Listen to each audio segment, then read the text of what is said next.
예, 안녕하십니까. 방금 소개받은 주식회사 케미리 이영진입니다.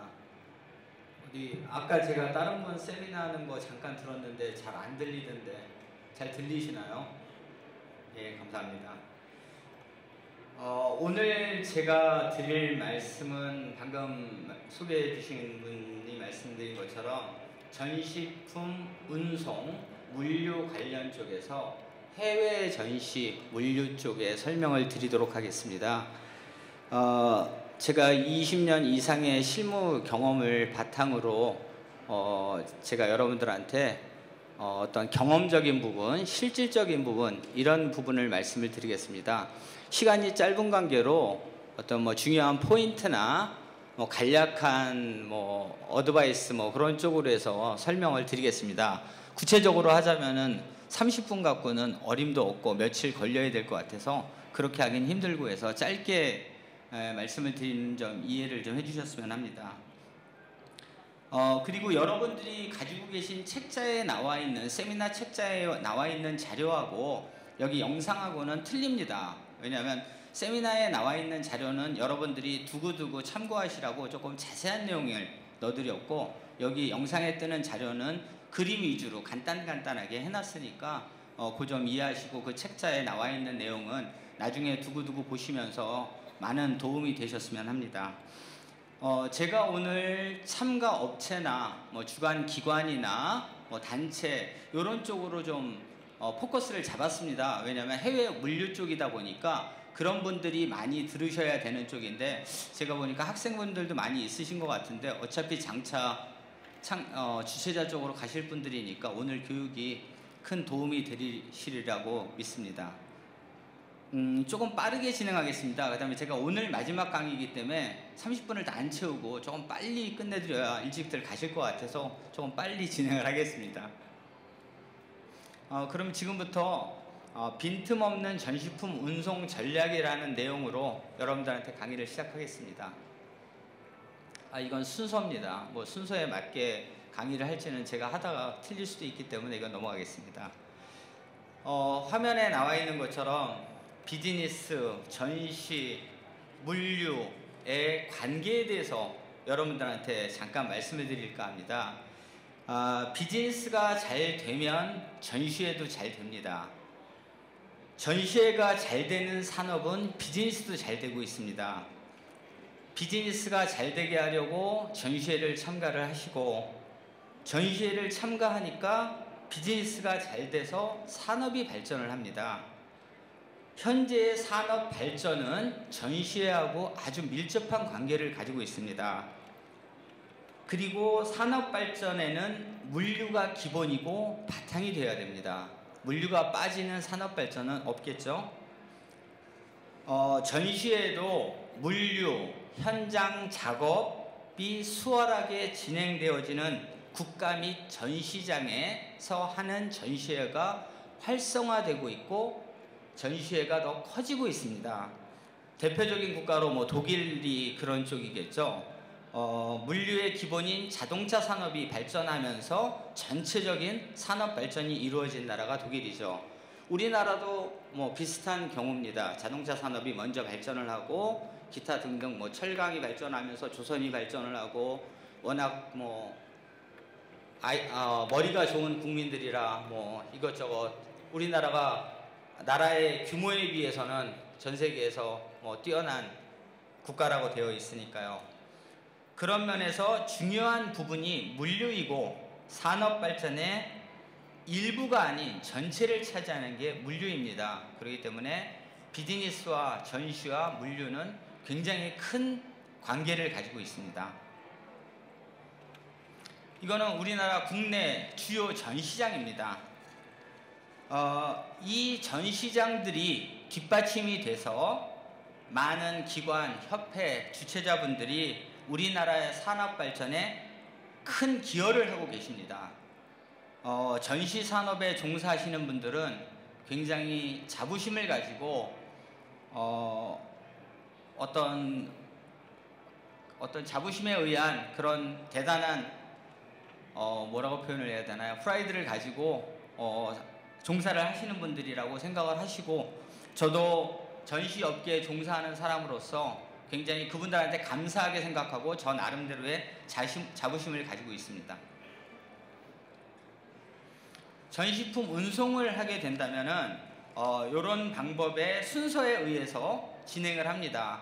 어떤 마케팅 방법을 먼저 준비를 하겠죠. 어떤 전시품을 가져갈 것이냐, 어떤 기중품을 가져갈 것이냐, 홍보 자료를 가져갈 것이냐, 그 다음에 예산을 준비를 하고 예비비를 준비를 하고 그 다음에 공식 운송사나 뭐 이런 거를 선정을 해서 물류 쪽으로만 제가 말씀을 드리는 겁니다. 그래서 진행을 합니다. 전시품의 물류 기간을 잠깐 말씀을 드리면 선박으로 전시품을 운송을 했을 경우는 유럽 같은 경우는 2개월 정도 소요가 됩니다. 그 다음에 미주 지역은 45일 정도, 아시아 지역은 1개월 정도 소요가 됩니다. 우리나라에서 통관이나 이런 걸 하는 기관과 선박 기관과 현지에서 통관이나 이런 하는 기간을 다 포함한 기간을 제가 말씀을 드린 겁니다. 그래서 우리나라에서 운송사를 선정을 주관 단체에서 운송사를 선정하는 기관은 유럽은 4개월 전에, 미주는 3개월 전에, 아시아는 2개월 전에 선정을 하시는 것이 제일 안전합니다. 참가 업체도 마찬가지겠죠. 그 정도의 선정을 해야 예산을 받고 그 다음에 선적을 하고 그쪽에서 전시를 하고 이런데 제일 안전합니다. 현재 한국은 운송회사 선정이 많이 늦습니다. 참가업체나 주관단체에서 조금 많이 늦게 선정을 하다 보니까 그런 부분 때문에 참가업체분들이 혼선을 가져오는 경우가 있습니다. 한 가지 예를 들면 참가업체가 전시회에 참가하기로 결정을 하고 물류비를 예산을 받아보니까 원래 책정했던 예산보다 많이 오버가 된 겁니다. 그러다 보니까 뭐 4부스 참가하기로 했다가 갑자기 3부스로 줄이거나 2부스로 줄인다든가 아니면 참가를 취소하는 그런 경우도 많이 생깁니다.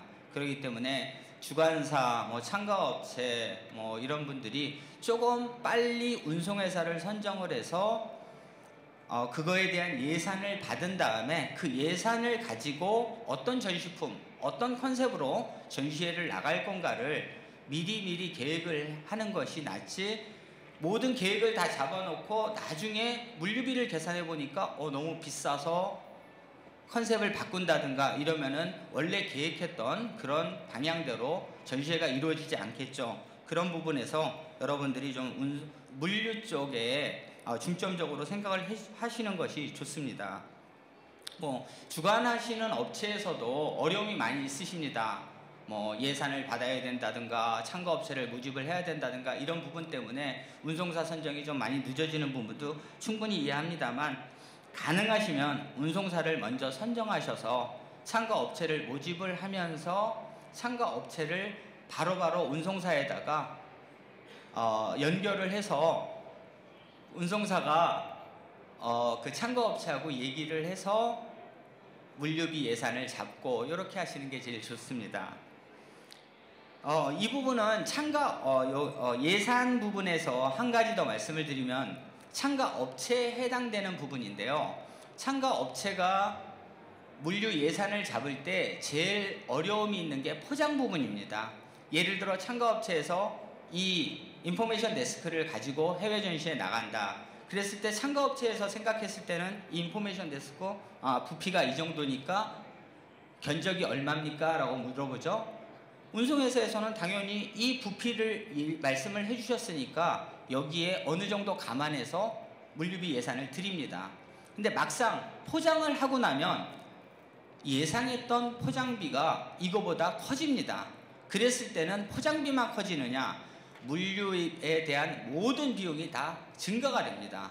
그러다 보니까 나중에 갑자기 물건을 취소를 한다든가 물건을 바꾼다든가 이런 식의 전시품을 바꾼다든가 이런 식의 문제가 생기기 때문에 제가 여러분들 여기 계신 분들한테 말씀드리고 싶은 거는 아까 말씀드린 것처럼 첫 번째는 물류비 예산을 좀 빨리 확인을 하라는 그 말씀하고, 두 번째는 가지고 나가시는 물건을 정확히 파악을 하셔서 운송회사하고 포장을 어떻게 할 거며 그 포장에 대한 사이즈가 어느 정도며 이런 것까지 감안하셔서 예산을 잡으시지 않으면 선적하기 직전에 갑자기 전시품이 바뀐다든가 뭐 예산이 틀려져서 다른 어떤 변동사항이 발생한다든가 이런 부분이 발생할 수 있습니다. 이 부분도 좀 주의를 해주셨으면 하는 게 제 바람입니다. 그 다음에 맨 마지막에 운송사를 선정하실 때 여기 주관하시는 분들이 몇 분이나 계신지 제가 잘 모르겠습니다만 주관하시는 분들이 운송사를 선정하실 때 최저가 입찰을 합니다. 저 그 부분 충분히 이해합니다. 제가 주관하는 단체라고 하더라도 최저가 입찰로 운송사를 선정을 해야겠죠. 그러나 가능하시면 현지 뭐 미국이면 미국에 있는 주최자가 지정한 공식 운송업체를 쓰는 조건으로 운송사를 선정하는 게 제일 안전합니다. 그래야 어떤 문제가 발생했을 때는 현지 주최자가 어떠한 도움을 드릴 수 있습니다. 그러지 않고 우리나라 운송사만 생각을 하고 선정을 했는데 우리나라 운송사가 현지 운송사를 공식 운송업체가 아닌 다른 운송사를 썼다가 어떤 문제가 발생이 되면은 현지 주최자는 전혀 도움을 드릴 수가 없습니다.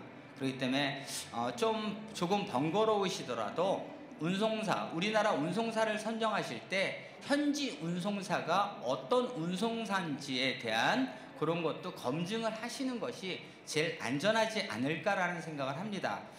이런 말씀을 드리는 건 최근 작년부터 이런 부분 때문에 사고가 많이 났었습니다. 공공기관에서도 사고가 난 적도 있고 참가 업체가 사고 난 적도 있고 그래서 제가 이 부분을 조금 좀 강조해서 말씀을 드렸습니다. 제가 운송사기 때문에 이런 부분을 말씀을 드린 건 아니고 이런 부분이 있기 때문에 여러분들한테 이런 부분에 대해서 조금 더 강조해서 말씀을 드렸습니다. 이거는 전시품이 어떤 식으로 선적이 되고 어떤 식으로 진행이 되는지 그 부분에 대해서 제가 말씀을 드리겠습니다. 전시품 리스트, 물품에 대한 리스트겠죠. 이건 업체에서 작성을 해서 운송업체에 보내서 운송업체하고 확인을 하시고 그 다음에 기초포장이라고 하죠. 운송회사가 물건을 픽업하기 전에 업체에서 나름 기초포장을 해서 운송업체에다가 넘겨주시고 그걸 해상이나 항공으로 현지로 보내고 전시장에서 물품을 확인한 후 통관을 하겠죠. 그 다음에 전시장에서 설치 완료하는 부분입니다. 이 부분에서 제가 강조하고 싶은 말씀은 설치할 때 업체분들이 전시장에 가서 본인이 보내신 물건을 받아서 박스를 개봉을 하겠죠. 그때 기본적인 공구를 가지고 가시는 게 제일 좋습니다. 왜냐하면 특히 미주나 유럽 같은 경우는 박스를 개봉해주는 비용이 포함되어 있지 않습니다. 만약에 박스를 개봉해주는 비용을 여러분들이 박스를 개봉을 원하시면 추가 비용이 발생하고 굉장히 비쌉니다. 미국이나 유럽은. 그렇기 때문에 기본적인 공구를 가져가셔서 박스를 개봉하고 직접 하시면 좋고 전시가 끝난 후에도 직접 포장을 하시는 게 제일 좋습니다. 기본적인 공구라고 해도 그렇게 무거운 게 아니기 때문에 짐 가방, 핸드캐리 하실 수 있는 정도의 기본적인 공구니까요. 그 정도는 준비해 갖고 가시는 게 좋을 거라는 말씀을 드립니다. 특히 미국하고 유럽은요. 비용이 많이 나오니까 직접 가지고 가시는 게 좋습니다. 이거는 포장을 하는 사진입니다. 뭐 기본적인 포장의 사진을 제가 넣어드렸습니다. 우리나라가 나름 선진국이라고 자부하는 국가인데 포장만큼은 선진국에 걸맞지 않은 포장을 우리나라 업체들이 많이 합니다. 제품의 특성을 고려하지 않는 포장을 많이 하고 있죠. 그 이유는 딱 한 가지, 비용입니다. 뭐 어쩔 수 없죠. 많은 업체분들이 우리 물건 전 세계에 하나밖에 없습니다. 정말 비싸요. 정말 중요합니다. 근데 포장은 싸게 해주세요. 라는 얘기를 굉장히 많이 하세요. 제가 20년 넘게 이 업무를 하면서 정말 많은 분들이 이거 정말 중요해요. 얼마나 비싼지 아세요? 이거 우리가 개발한 물건이에요. 절대 어디 가도 없어요. 근데 포장비는 싸게 해주세요. 포장비 싸게 해달라고 했는데 포장이 제대로 되겠습니까? 절대로 안 되거든요. 그러고 전시장에 가서 박스를 보시고 무슨 포장을 이렇게 하셨냐고 라고 말씀을 하시죠. 근데 그건 어쩔 수 없는 거거든요. 그 부분을 여러분들이 좀 염두에 두셨으면 하고요. 우리나라의 모든 목재는 해외에서 수입을 합니다. 그렇기 때문에 유가가 올라가면 당연히 나무 비용도 올라가고 굉장히 비싸지겠죠. 포장의 중요성을 꼭 염두에 두시기 바랍니다. 이 사진처럼 여러분들이 포장을 업체에다 맡기셨을 때는 포장을 하는 사진을 찍어서 메일로 보내주세요 라고 하시는 게 제일 좋습니다.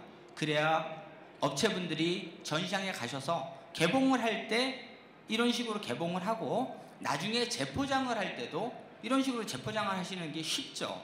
근데 우리나라 업체분들은 그냥 물건 가져가면 잊어버리세요.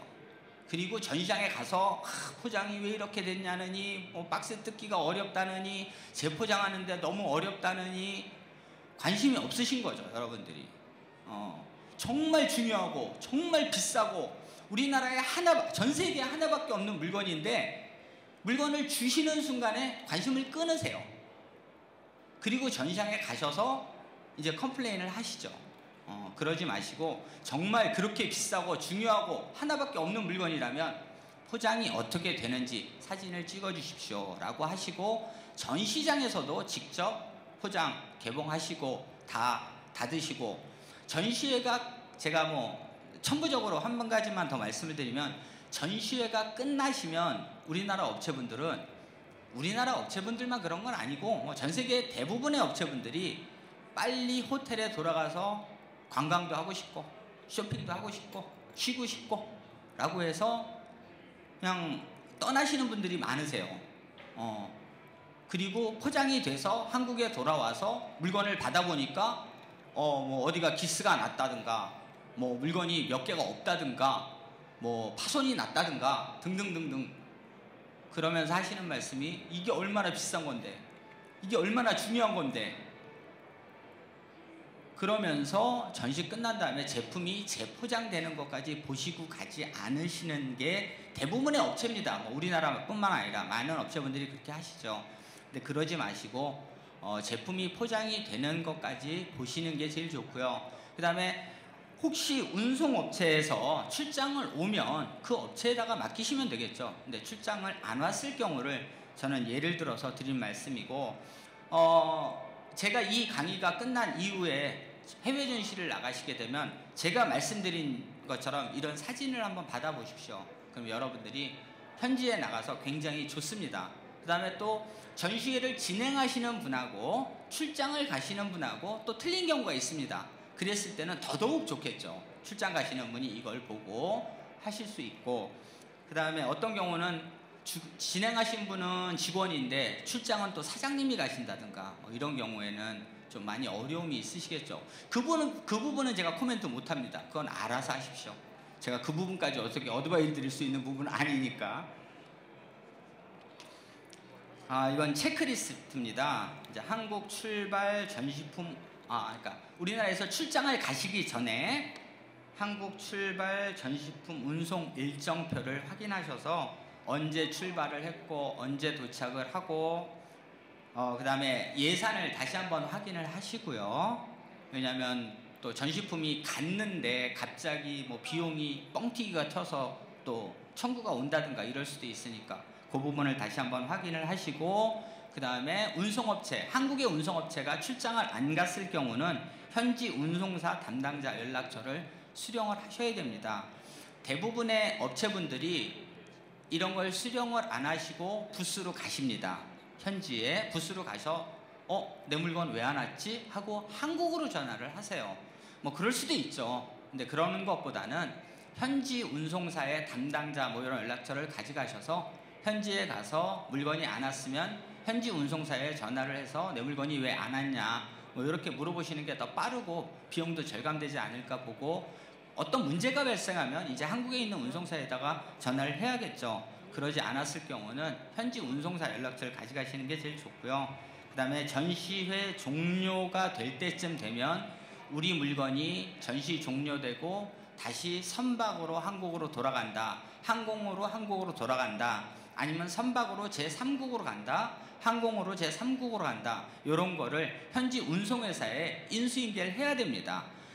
우리나라 운송업체에 처음에 맡기실 때 이런 얘기를 다 해놨다고 하시더라도 그걸 다시 한번 재확인을 하는 그런 게 제일 좋고요. 그 다음에 우리나라에 다시 언제 돌아오는지 이런 거는 한국에 돌아오셔서 한국의 운송업체에 확인하시면 되겠죠. 전시 보험 관련해서 제가 말씀을 드리겠습니다.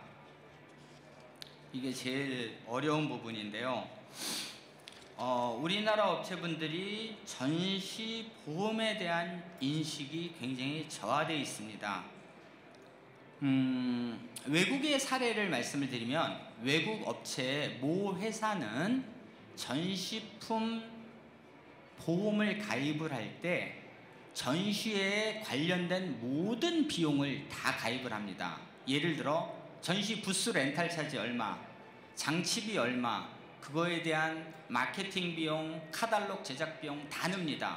왜냐하면 전시품이 오다가 분실이 됐거나 파손이 됐거나 어떤 사고로 인해서 전시품이 전시장에 못 들어왔습니다. 그럼 전시를 못 하거든요. 그렇기 때문에 외국의 모 회사는 그 모든 비용까지 전시보험에 가입을 합니다. 그런 회사도 있습니다. 그러면 보험료가 굉장히 비싸겠죠. 그렇게까지는 못하더라도 전시보험을 가입을 해야 하는데, 전시보험은 사고가 안 나면 소모성 비용입니다. 그러다 보니까 꼭 들어야 되나? 사고 날 리가 있을까? 뭐 사고 나면 운송회사에다가 물어내라고 하면 되지 라고 생각을 하시는데 그건 아닙니다. 운송회사가 실질적인 사고를 내게 되면 당연히 운송회사 책임으로 물어드립니다. 근데 운송회사가 뭐 조금 편한 얘기로 하면 배째라고 할 수도 있는 거고, 그다음 물건 가격이 워낙 비싸서 운송회사에서 커버를 못하는 경우도 있고, 그 다음에 사고가 나면 운송회사의 잘못이라고 정확히 딱 구분지어지는 경우가 많지가 않습니다. 그러다 보니까 전시 운송보험을 가입을 해놓으면 운송회사가 사고가 났든 누가 냈든 어쨌든 보험이 가입돼 있으니까 그 전시품을 보내신 업체분은 무조건 보험료를 받으실 수 있습니다. 그 다음에 나머지는 보험회사하고 운송회사랑 싸우든 누구랑 싸우든 그건 뒷일은 뭐 그쪽에서 알아서 하겠죠. 그렇기 때문에 운송보험 가입에 대한 부분을 조금 신경을 써주셨으면 합니다. 그 다음에 보험을 가입을 할 때는 수입 수출에 적용되는 일반 적하보험을 하는 게 아닙니다. 전시보험이라고 해서 따로 있습니다. 그 전시보험은 보험증권을 여러분들이 받아보시면 거기에 명기가 되어 있습니다. 그건 제가 뒷장에서 조금 더 자세하게 설명을 드릴게요. 그리고 또 하나는 물품 특성에 맞는 보험을 드셔야 됩니다. 물품 특성이 예를 들어 뭐 녹이 많이 쓰는 기계인데 그런 걸 감안하지 않은 보험을 들면 물건이 가다가 녹이 쓸었을 경우는 보험을 해당이 안 되거든요. 그런 부분까지 좀 신경을 써주셨으면 좋겠고요. 그러면 제가 뒷장을 먼저 아마 그 자료에도 있을 것 같은데요. 전시 보험은 그 아래쪽에 나와 있는 것처럼 전시 명칭, 그 다음에 전시 기간, 장소, 그 다음에 경로, 우리나라에서 출발해서 영국을 거쳐서 다시 우리나라를 온다. 그 다음에 이게 항공으로 갔느냐 선박으로 갔느냐 요거까지도 정확히 기재가 되어 있습니다. 이런 전시 보험을 가입을 하셔야 되고요.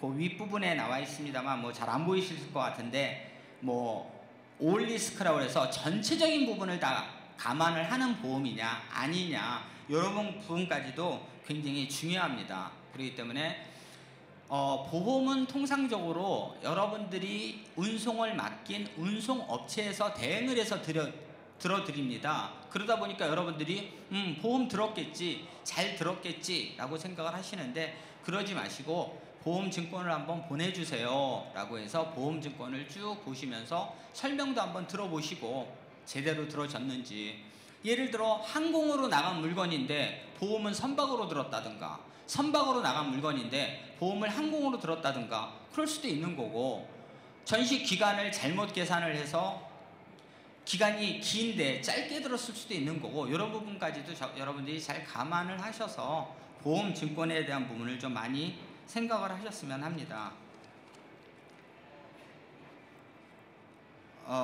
그리고 파손이나 분실이 났을 경우는 운송회사하고 의논을 하셔서 그거에 대한 사고 처리를 해야 됩니다. 그래서 절차가 굉장히 복잡하기 때문에 그 부분에 대해서 제가 뭐 자세하게 설명드리기는 좀 어렵고요. 분실이 났을 경우는 쉽게 말씀드리면 현지에서 경찰에 신고를 해서 분실이 됐다라는 확인서를 받아야 됩니다. 그걸 여러분들이 하기에는 굉장히 어렵습니다.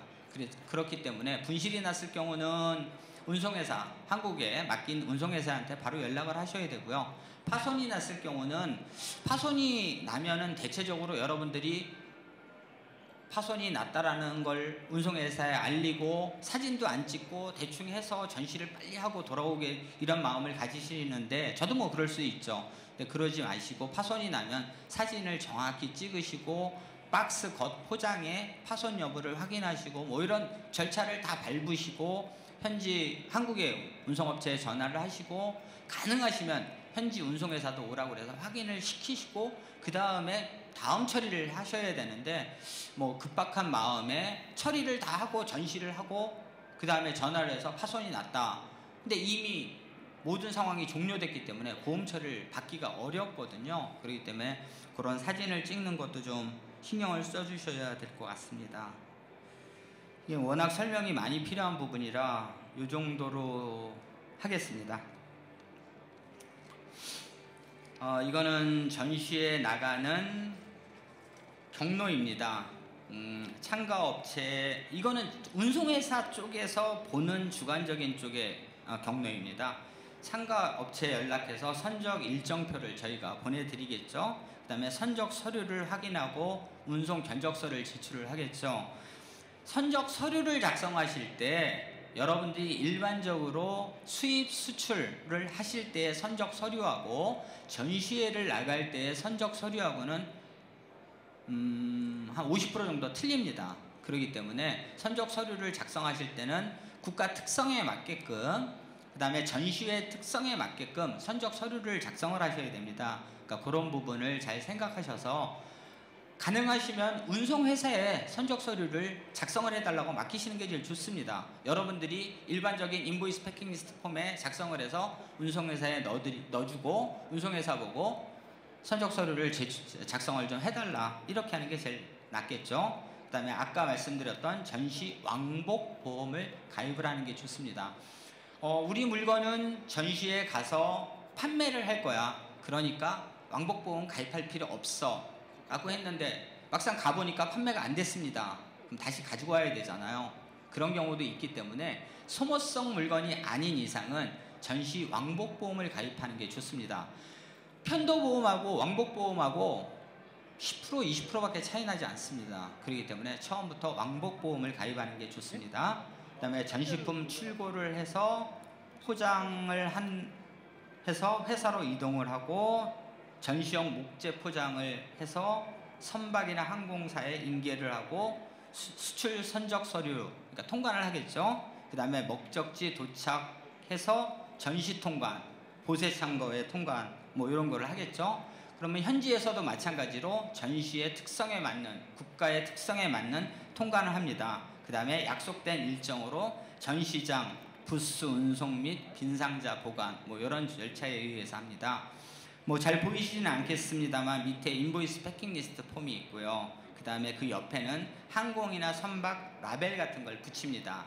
현지의 콘사이니가 누구고 어떻게 가고 몇 박스고 중량은 어떻게 되고 사이즈가 어떻게 되는 이런 인보이스 라벨을 붙이니까 이 라벨은 운송회사에서 가지고 있을 겁니다. 아니면 업체에서도 라벨 같은 경우는 자체적으로 뭐 만들어 놓는 것도 굉장히 좋겠죠.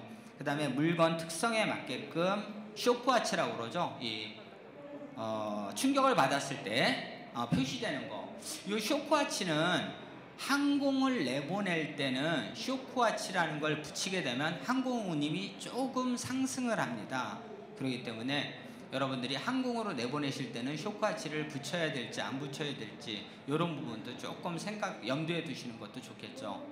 물건 특성이 필요하다면 꼭 붙이시는 게 좋습니다. 그 다음에 현지에 도착을 하면 전시가 끝나면 다시 한국으로 반송하는 확인을 제가 아까 말씀드린 것처럼 현지 운송업체하고 다시 한국으로 돌아오는 반송 확인을 하고 현지에서 수출 선적 서류 수령 및을 하고 한국과 확인을 하고 현지에서 수출 통관을 한 다음에 전시품이 다시 항구나 공항에 도착해서 수입 통관을 하고 집하지 창고로 운송한 다음에 업체 인계를 해드리고 이제 완료가 되는 그런 순입니다.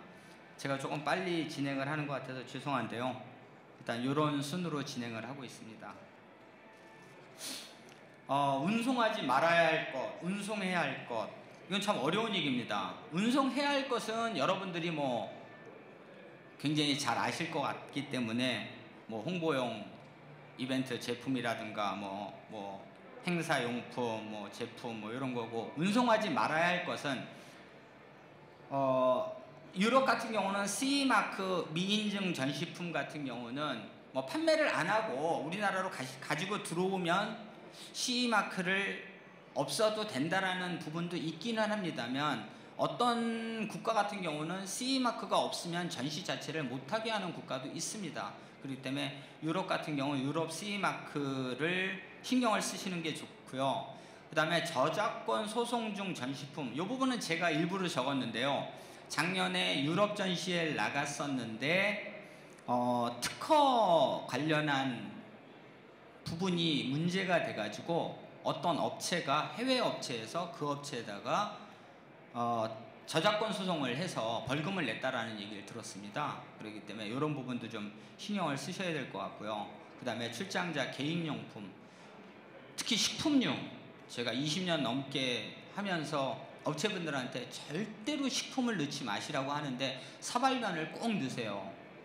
그래서 뭐 문제가 된 적도 있기 때문에 식품류는 넣지 않으셨으면 좋겠고, 그 다음에 현지에 외국에 갔더니 뭐 우리 애기를 주려고 뭐 유모차를 산다든가 싸니까 뭐 이것저것 사시죠. 해서 우리나라로 돌아오는 전시품 안에다가 넣으시더라고요. 그래서 우리나라에 돌아와서 걸린 적도 있거든요. 그러니까 그런 부분, 그런 건 넣지 않으시는 게 좋겠죠. 이 부분은 뭐 설명하기가 지금 어려운 부분인데요. 일단 이 정도로 하겠습니다. 제가 몇 개 국가의 특성을 말씀을 드리려고 이건 보여드리는 겁니다. 유럽 지역 중에서 터키가 통관이 제일 어렵습니다. 터키 지역 같은 경우는 굉장히 좀 어려운 지역 중에 하나입니다. 까르네를 발급을 꼭 받으셔야 됩니다. ATA 까르네라는 건데, 요거는 뒷장에 까르네에 대한 설명이 나오니까 거기 가서 설명을 드릴 거고요. 그 다음에 전시품하고 소모품 분리 포장을 좀 해야 된다라는 부분, 그 다음에 까르네가 아닌 제품은 세관 검사가 95% 가능성이 있다라고, 거의 100% 세관 검사를 합니다. 까르네로 가져가셔도 세관 검사를 합니다만, 까르네가 아닌 물건은 세관 검사를 하는데, 터키 같은 경우는 박스를 다 뽀갭니다. 세관원이. 왜? 검사를 해야 되다 보니까. 그래서 여러분들이 제품을 받으셨을 때 진짜 비싸게 돈 들여서 한 박스가 뽀개져서 오는 경우도 있더라고요. 그럴 정도로 하기 때문에 터키 같은 경우는 까르네를 발급받으시는 게 좋고, 박스에다가 제품에 대한 사진을 붙이거나 아니면 인보이스 패킹리스트에다가 제품의 사진을 붙여서 보내주시는 뭐 그런 아이디어도 있습니다. 그 다음에 기계 및 전자제품 같은 경우는 CE마크 승인을 꼭 받으셔야 된다는 거고요. 그 다음에 운송 경로 같은 경우는 터키까지 가는 다이렉트 배가 없습니다. 그러다 보니까 타 지역에서 환적을 하다 보니까 도착이 많이 지연이 되고 있습니다. 그렇기 때문에 터키 같은 경우는 좀 그것까지 감안하셔서 미리미리 보내시는 게 좋고요. 항공 같은 경우는 직항이 있긴 합니다만 비싸겠죠. 항공 같은 경우는 그런 부분이 있고요. 예, 터키는 그렇습니다. 러시아, 러시아는 워낙 제가 아픈 기억들이 많아가지고 러시아 지역은 잘 운송을 안 하려고 하는데, 아까 제가 유럽은 몇 개월, 어디는 몇 개월, 어디는 몇 개월 이렇게 말씀을 드렸는데, 러시아 같은 경우는 선박 운송 기간을 3개월 정도 잡으셔야 됩니다. 그러니까 유럽이 2개월이거든요. 유럽이 제일 멀다고 생각하는 게 2개월인데 러시아 같은 경우는 3개월을 잡아야 됩니다. 이유는 운송 경로에 나와 있는 것처럼 해상으로 독일 함부르크 쪽으로 가서 거기서 유럽 통관을 한번 한 다음에 함부르크에서 러시아까지 다시 트럭으로 운송을 합니다. 그러니까 통관을 2번 하는 거죠. 그러다 보니까 러시아 같은 경우는 운송 기간을 한 3개월 정도 잡으셔야 된다는 말씀을 드리고요. 그 다음에 항공 같은 경우는 직항이 있기 때문에 항공은 좀 나은 편인데 워낙 물류비가 많이 나오니까요. 그 다음에 특성 같은 경우는 까다로운 세관 절차와 높은 전시품 운송 비용. 여기에 제가 이런 말씀을 드리면 얼마나 감이 오실지 모르겠는데, 러시아 같은 경우는 1CBM이면 이 정도 합니다. 이 정도 되는 물건을 러시아 전시 끝나고 우리나라까지 가지고 오면 1000만 원 이상 나옵니다. 엄청나게 비싸죠. 이 정도 되는 물량을 러시아에 전시를 할 것 같으면 항공으로 가는 게 훨씬 쌉니다. 그 정도로 유럽을 거쳐가다 보니까 비용이 굉장히 많이 나옵니다. 그 다음에 세분화된 전시품 리스트를 하고 사진을 꼭 첨부를 해야 됩니다. 독일에 도착을 하면 모든 물건을 다 펼쳐놓고, 정확히 표현을 하자면 펼쳐놓습니다. 그리고 인보이스 패킹 리스트하고 다 확인을 합니다. 하나라도 틀리면 독일에서 러시아로 못 보내요. 그런 쪽이기 때문에 품목당 크기, 중량, 가격 이런 사진이 다 필요하고요. 그 다음에 우리나라에서 선적하기 전에 서류를 보내서 독일에 있는 운송회사가 그 선적 서류를 러시아로 보내서 러시아에서 컨펌이 떨어져야만 우리나라에서 선적할 수 있는 지역이 러시아입니다. 제가 저번에 러시아 관련한 강의를 한번 갔다가 러시아 정부 사람들한테 욕을 뒤어먹었어요. 제가 이런 식으로 설명을 하니까 러시아 정부 사람이 되게 뭐라고 하더라고요. 자기네 나라가 얼마나 통관이 쉬운데 라고 말씀을 하시던데, 그건 정부분이 생각하시는 부분이지 실질적으로 내보낼 때는 굉장히 힘듭니다. 여기에 혹시 또 러시아에서 오신 분이 계신지 모르겠는데, 근데 진짜로 힘든 걸 어떡합니까? 진짜로 힘듭니다. 그 다음에 전시품과 소모품을 분리 포장을 해야 됩니다. 무조건입니다. 이건 아까 터키도 전시품과 소모품을 분리 포장을 해야 된다고 말씀을 드렸는데, 거기는 그렇게 안 해도 그렇게 어렵지 않습니다. 근데 러시아는 무조건 분리 포장을 해야 됩니다. 세관 검사는 100% 합니다. 그 다음에 러시아 내에서는 판매가 불가합니다. 전시품으로 들어갔을 때. 그렇기 때문에 혹시라도 러시아 전시회에 갔는데 러시아에서 그걸 사겠다 그러면 제3국으로 갖고 나와야 돼요. 나왔다가 다시 보내야 됩니다.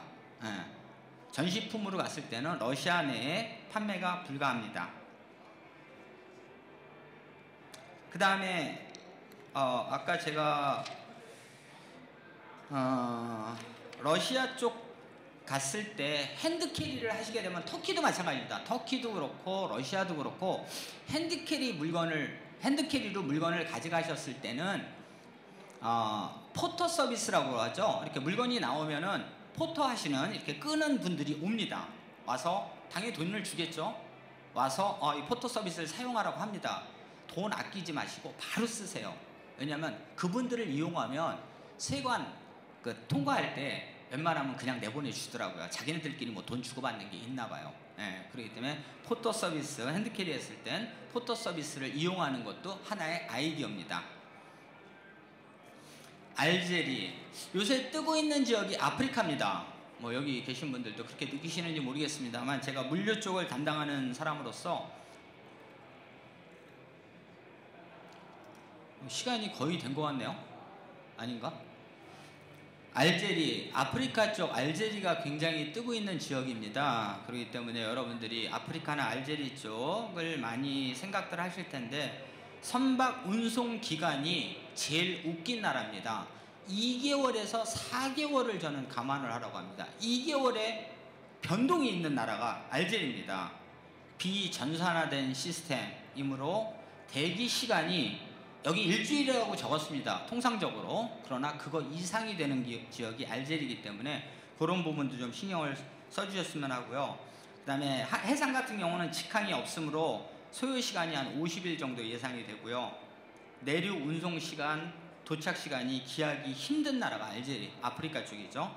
그런 부분도 좀 이해를 해주셨으면 합니다. 그 다음에 핸드캐리, 폭동, 테러 등의 검사가 강화되므로 액체류 뭐 이런 부분도 굉장히 어렵고요. 이게 ADA 까르네라는 서류입니다. 발급 국가는 상공회의소, 각 나라의 상공회의소에서 협약으로 해서 하는 품목이 통관 서류 중에 하나죠. 일시적인 수입 수출 시 복잡한 통관 서류나 담보금을 대신하는 증서입니다. 이 담보를 우리나라에서 담보를 해서 내보내면 되는 거기 때문에 현지에서는 담보를 할 필요가 없다는 거죠. 그래서 까르네 같은 경우는 운송회사에 대행을 맡기셔도 되고 뭐 업체에서 직접 진행을 하셔도 됩니다. 부가적인 서류는 필요 없습니다. 현재. 그 다음에 유효기간은 한 1년 정도, 발급 일로부터 다시 우리나라에 돌아와서 다시 반납하는 기간까지 한 1년 정도 걸리고요. 그 다음에 협약 국가 중 사용이 안 되는 국가는 러시아라고만 적었는데 러시아 말고도 더 있습니다. 요거는 제가 오타 낸 것 같고요. 그 다음에 페널티라는 게 있는데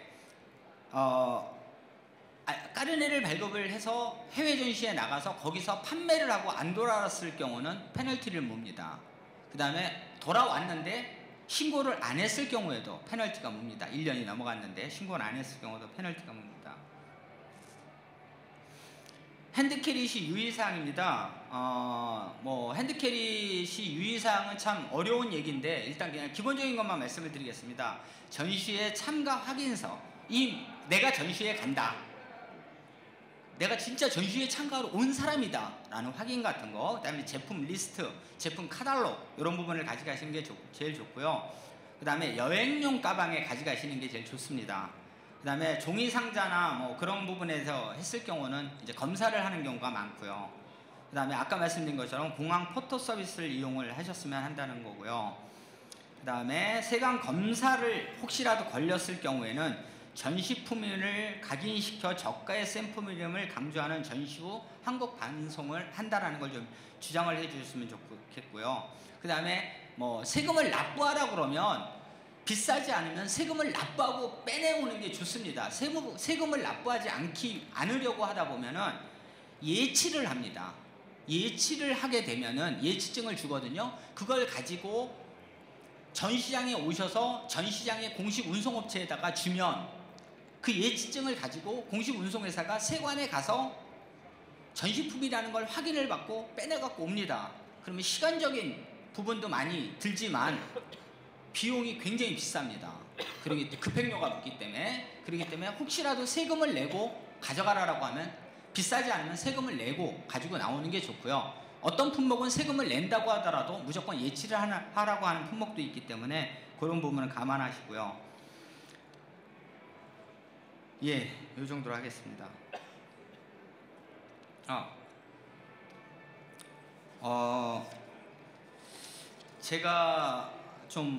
제가 이 강의할 때는 시계를 안 놓고 하는 사람이라 지금 시간이 얼마나 지났는지 잘 모르겠습니다만 제가 뭐 잘 하지도 못하는 강의를 들어주셔서 정말 감사하고요. 그 다음에 너무 시간이 짧다 보니까 제가 굉장히 간략하게 압축해서 강의를 했습니다.